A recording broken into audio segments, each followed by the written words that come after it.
Ucranianos mantêm a resistência em diversos frontes e afirmam ter recuperado das mãos dos russos cidade nos arredores da capital Kiev. E você vai ver também. O valor do trigo dispara com a guerra e pressiona o preço dos alimentos. Na tentativa de frear a inflação, o governo zera imposto de importação de etanol e de 6 alimentos.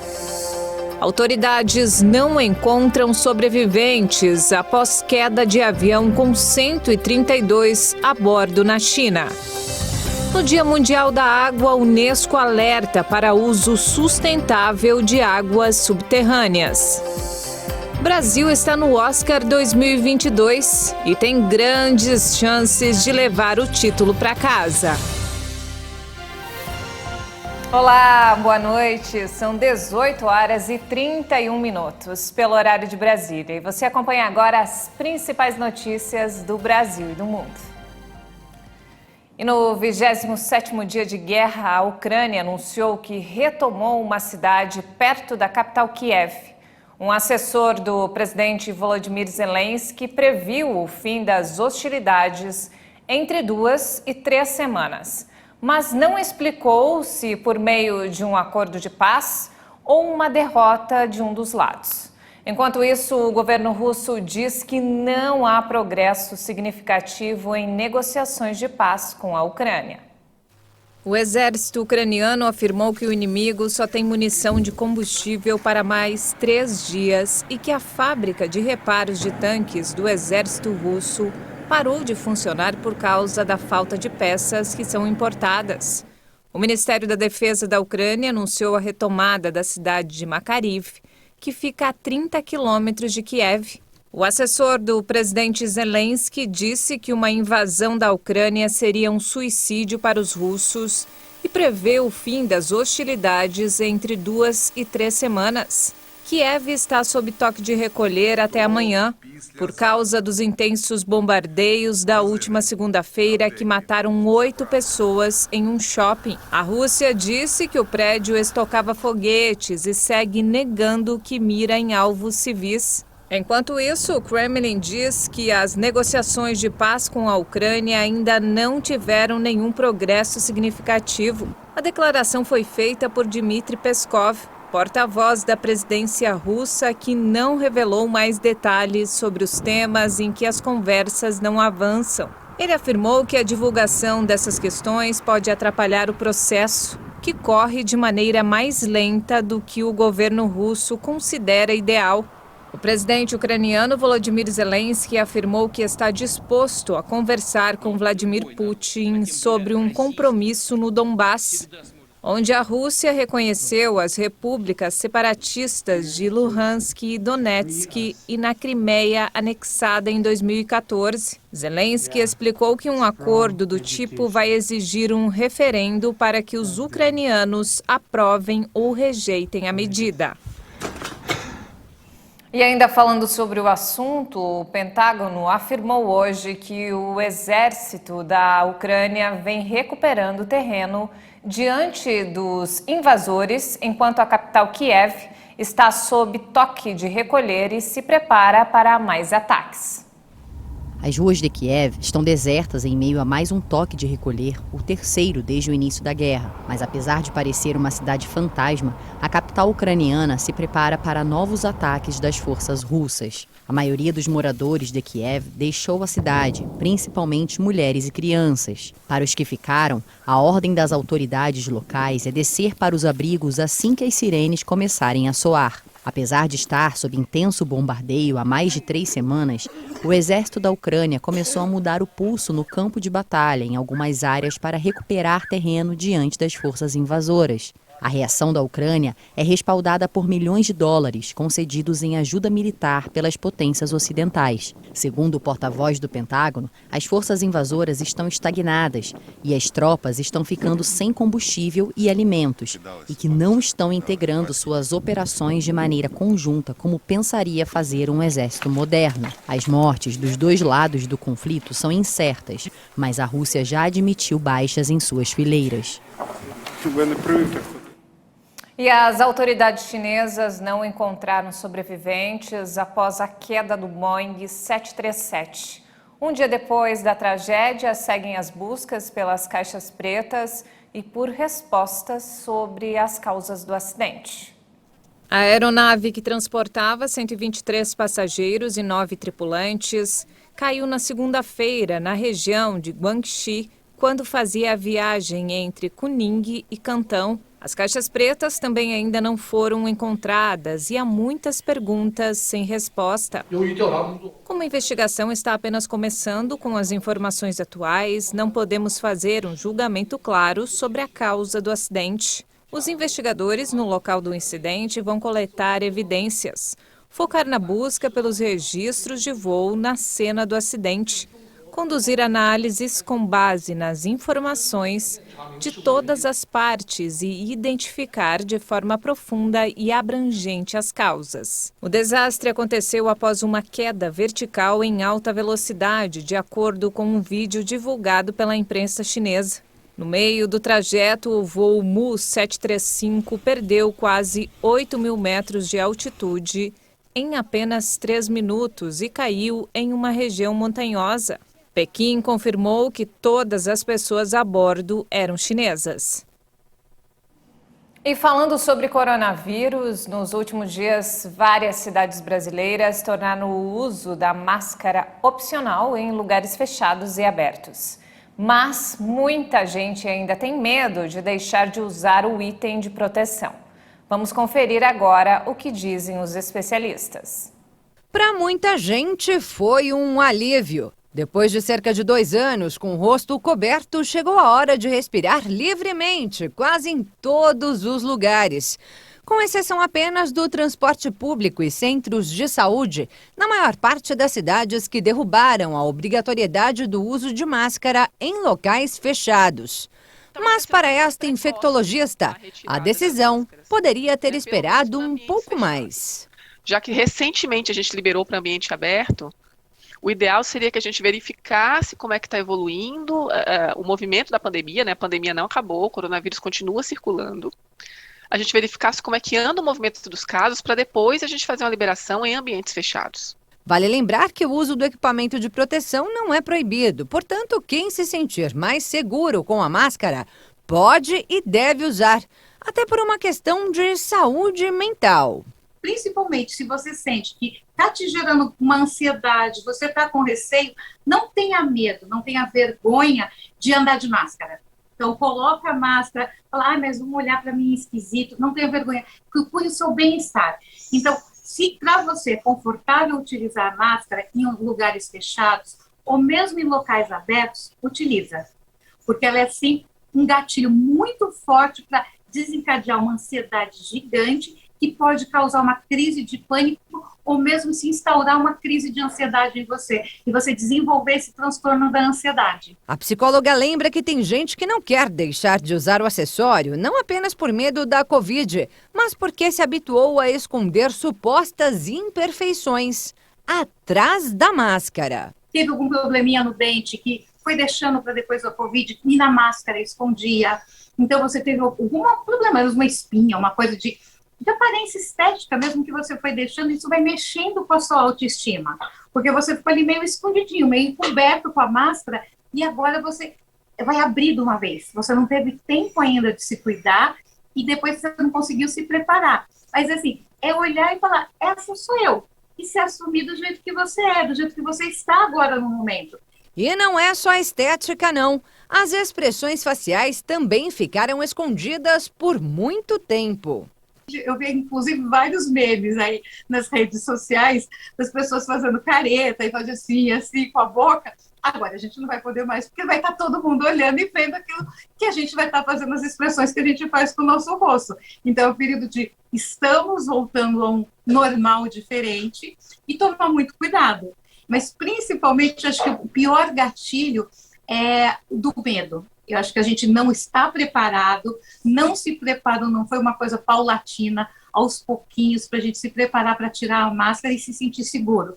A infectologista reforça que a maior segurança está nas vacinas. Foi com base nos altos índices de vacinação que estados e municípios tornaram o uso de máscara facultativo para lugares fechados. Portanto, esse deve ser o foco, especialmente agora, com a chegada do outono. A gente está entrando numa época do ano em que os vírus circulatórios, todos eles circulam mais e se espalham mais.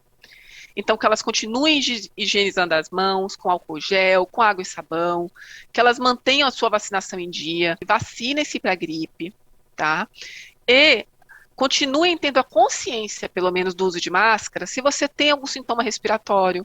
É importante para que você não transmita esse vírus para outras pessoas, que você cobre das outras pessoas que elas se vacinem. Manter os ambientes arejados e evitar aglomerações ainda é recomendável. E se tiver sintomas gripais, a especialista orienta a volta do uso da máscara. Isso é um ato de carinho, de responsabilidade. Vamos aproveitar o que a gente aprendeu nessa pandemia, né, para tentar melhorar, né, ter cidadania, ter amor ao próximo e tentar melhorar a vida das outras pessoas, proteger as outras pessoas. A Polícia Civil do Rio de Janeiro identificou 4 corpos após um novo temporal em Petrópolis, região serrana do Rio de Janeiro. Existe ainda a suspeita de que um 5º corpo seja uma das vítimas das fortes chuvas do mês de fevereiro. A confirmação ainda não foi possível devido ao avançado estágio de decomposição. Até o fim da tarde de hoje, o temporal de domingo tinha provocado 5 mortes. 3 pessoas ainda não foram localizadas e os desaparecidos seguem sendo cadastrados em 18 abrigos. Militares continuam atuando no resgate às vítimas e a companhia de limpeza reforçou o trabalho nas ruas da cidade para remover barreiras e árvores que obstruem as vias e acessos dos moradores. E veja a seguir, na tentativa de frear a inflação, o governo zera imposto de importação de etanol e de seus alimentos. E ainda, Brasil está no Oscar 2022 e tem grandes chances de levar o título para casa. Nós voltamos em instantes. Até já!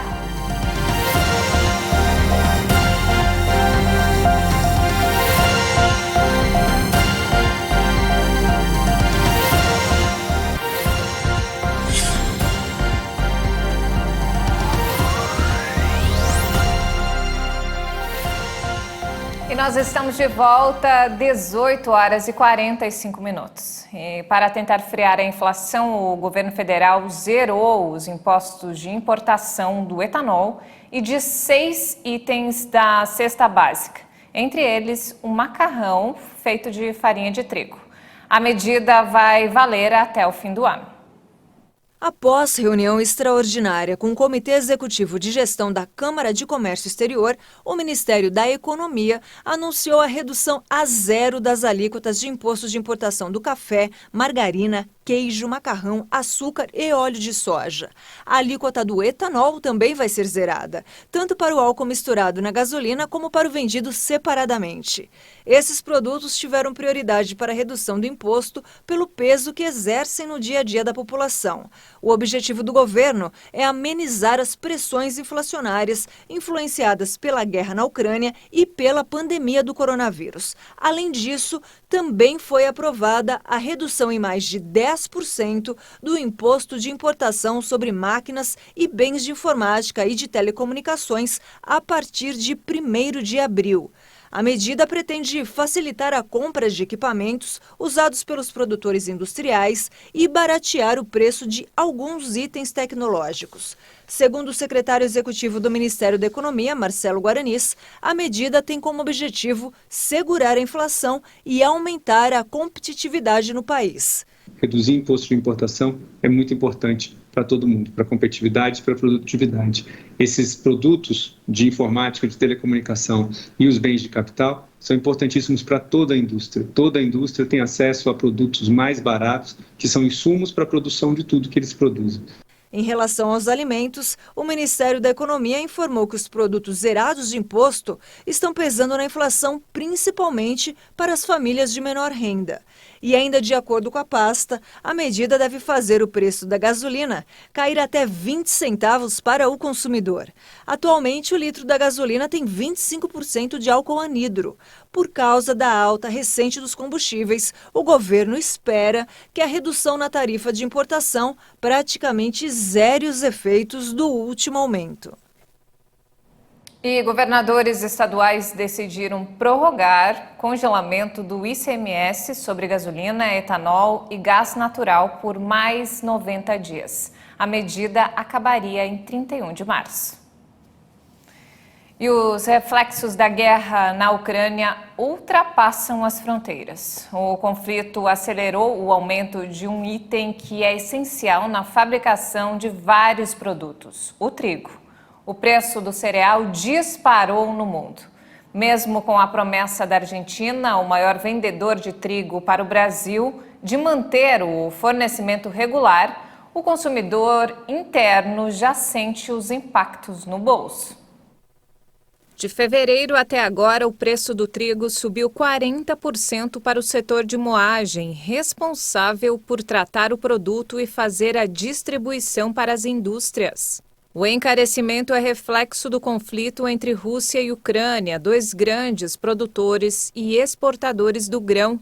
Respondem por cerca de 30% das vendas internacionais. E com a interrupção das exportações desses dois gigantes, as cotações dispararam nas bolsas.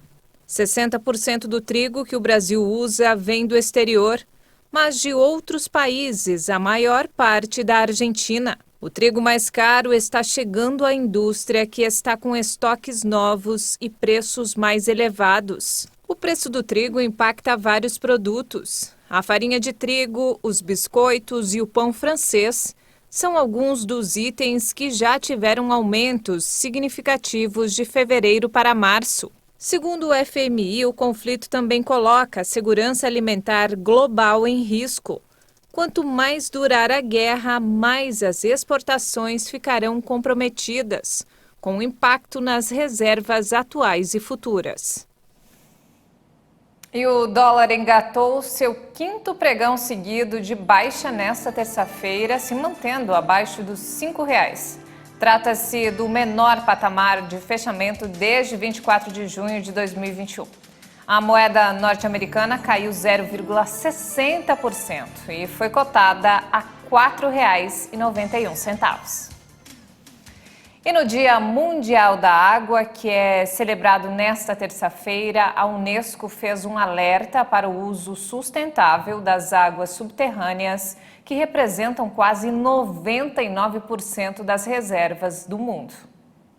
Tout laisse croire que si rien n'est fait, la situation ira de mal. Há todos os motivos para acreditar que, se nada for feito, a situação vai piorar e piorar, devido em particular à forte pressão demográfica, à rápida urbanização e às atividades industriais poluentes. Este 9º Fórum Mundial da Água nos dá a oportunidade de soar o alarme sobre a gravidade da situação para que as questões hídricas permaneçam no centro da agenda internacional. Afin que les questions liées à l'eau restent au cœur de l'agenda international. Segundo o informe intitulado Águas Subterrâneas, fazer visível o invisível, os benefícios diretos e indiretos passam frequentemente despercebidos ou são ignorados, deixando muitos aquíferos sem a proteção adequada. Como resultado, as reservas de água subterrânea no mundo estão frequentemente mal geridas, subvalorizadas e em risco de contaminação. Para a Unesco, esses recursos hídricos poderiam oferecer, por exemplo, soluções para atenuar as mudanças climáticas. O documento indica que os aquíferos possuem uma capacidade de absorção única, capaz de limitar o impacto das variações climáticas. O texto recomenda especialmente a irrigação via sistemas de bombeamento de água subterrânea com energia solar. Por fim, o informe estimula governos a criar e enriquecer uma base de conhecimentos dedicada às águas subterrâneas com o objetivo de compartilhar informação. Pois é, aqui no Brasil, infelizmente, não há muitos motivos para se comemorar o Dia Mundial da Água. Um levantamento da organização não governamental SOS Mata Atlântica revelou que somente 6,8% dos rios da Mata Atlântica do país apresentam água de boa qualidade. Já o Instituto Trata Brasil aponta que quase 35 milhões de pessoas não têm acesso à água tratada e que 100 milhões de brasileiros seguem sem coleta de esgoto. A pesquisa sobre os mananciais da Mata Atlântica não identificou corpos d'água com qualidade ótima. Mais de 20% dos pontos dos rios analisados apresentam qualidade de água ruim ou péssima, ou seja, sem condições para usos na agricultura, na indústria ou para abastecimento humano. Em 72,6% dos casos, as amostras podem ser consideradas regulares. O estudo da ONG mostra que o retrato da qualidade da água nas bacias da Mata Atlântica é um alerta para a condição ambiental da maioria dos rios nos estados do bioma. A inadequação da água para usos múltiplos e essenciais pode ser, segundo a entidade, consequência de fatores como a poluição, a degradação dos solos e das matas nativas, além das precárias condições de saneamento.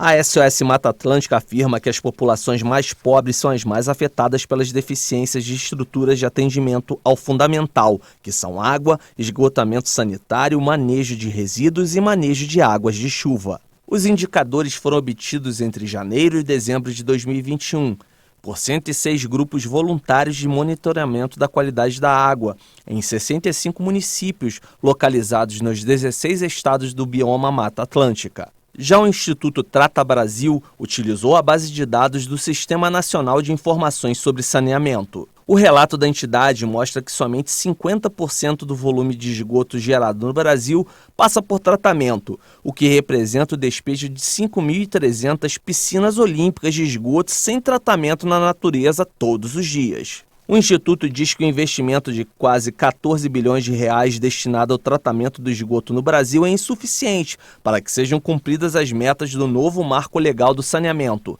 sancionado em 2020 pelo presidente Jair Bolsonaro. Entre as 100 cidades analisadas para a realização do estudo, a água tratada chega a 94,38% da população, percentual maior do que a média nacional, de 84,13%. O levantamento mostrou que 75,69% dos lares pesquisados têm coleta de esgoto, sendo a média nacional de 54,95% da população. Piracicaba e Bauru, ambas em São Paulo, são as duas únicas cidades entre as analisadas com 100% do esgoto coletado. E olha só, apesar de quase ganhar o Oscar algumas vezes, o Brasil ainda não possui uma estatueta da maior premiação do cinema. No entanto, isso pode mudar com o curta Onde Eu Moro. A produção foi indicada na categoria de melhor documentário em curta-metragem. O filme é dirigido pelo carioca Pedro Cos, ao lado do americano John Schenck. O carioca Pedro Cos disse que o curta foi uma jornada de transformação para toda a equipe. Segundo ele, os moradores de rua, enquanto compartilhavam suas histórias, ensinavam que há mais coisas que nos unem do que nos separam e que todos nós merecemos ter um lugar digno de onde morar. O documentário conta 3 anos das vidas de pessoas sem teto de Los Angeles e São Francisco durante 40 minutos. Oficialmente, o Brasil nunca conquistou a estatueta, embora grandes nomes como Fernanda Montenegro, Carlinhos Brown e Sérgio Mendes tenham chegado próximo. O Oscar acontece no domingo. O curta Onde Eu Moro concorre com Audible, The Queen of Basketball, 3 canções para Benazir e When We're Bullies, na categoria documentário em curta-metragem. Que bacana, hein? Estamos aqui todos na torcida. E não temos mais tempo, essa edição fica por aqui. Mais informações ao longo da nossa programação. E se quiser rever as nossas reportagens, acesse o canal Hit Notícias no YouTube. Obrigado pela companhia e uma ótima noite para você.